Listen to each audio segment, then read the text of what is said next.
Bonjour à vous, ici David Laroche de la série Wake Up Calls. Donc votre réveil matin, une vidéo tous les matins pour inspirer et booster votre vie pour avoir des nouveaux résultats. Aujourd'hui on va parler de l'écoute. Vous savez, c'est cette semaine sur la communication. Si vous n'avez pas vu les vidéos précédentes, regardez les vidéos précédentes, parce que là on apprend à rentrer en lien, à communiquer. Donc alors, l'écoute c'est quoi? Il y a 3 formes d'écoute. Il y a déjà le fait de ne pas écouter. Si vous pensez que pour devenir intéressant, la clé c'est d'apprendre à très bien communiquer et articuler, vous faites fausse route.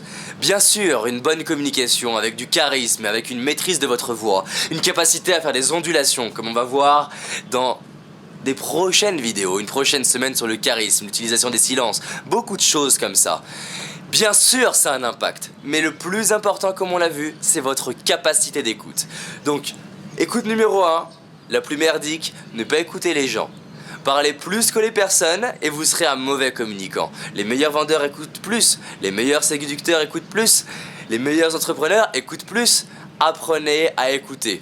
Niveau numéro 2 d'écoute, l'écoute silencieuse.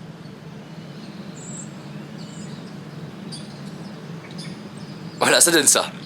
Donc c'est pas mal, mais bon, c'est un peu chiant de parler à quelqu'un comme ça.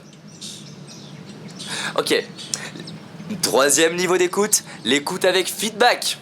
C'est-à-dire que je vais redonner des feedbacks physiques. Et vous savez, quand on parle avec une personne qui vraiment nous donne des feedbacks, on a envie de l'écouter. Vous êtes d'accord? Parce que vous dites, ah ça, elle a l'air vraiment intéressée, je me trouve vraiment intéressant.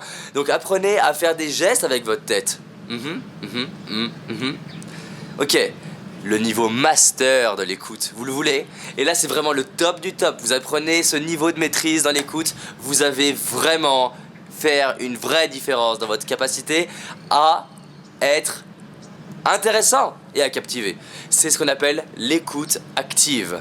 L'écoute active, c'est-à-dire que au lieu que ce soit vous qui passivement soyez dans la conversation, c'est vous qui devenez acteur de la conversation en écoutant. Alors, ça paraît bizarre. Ou alors comment on fait? Eh bien c'est qu'on va utiliser la reformulation et la relance. C'est-à-dire que si la personne dit « je suis parti en voyage », vous allez dire « en voyage ?»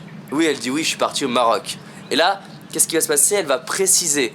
Et dans une phrase, vous avez la possibilité de faire préciser sur plein d'informations différentes. Vous pouvez dire aussi, quand vous dites un grand, qu'est-ce que vous voulez dire? Quand vous dites chaud, qu'est-ce que vous voulez dire? 38 degrés. Quand vous voulez dire, qu'est-ce que vous voulez dire quand vous dites bondé de monde?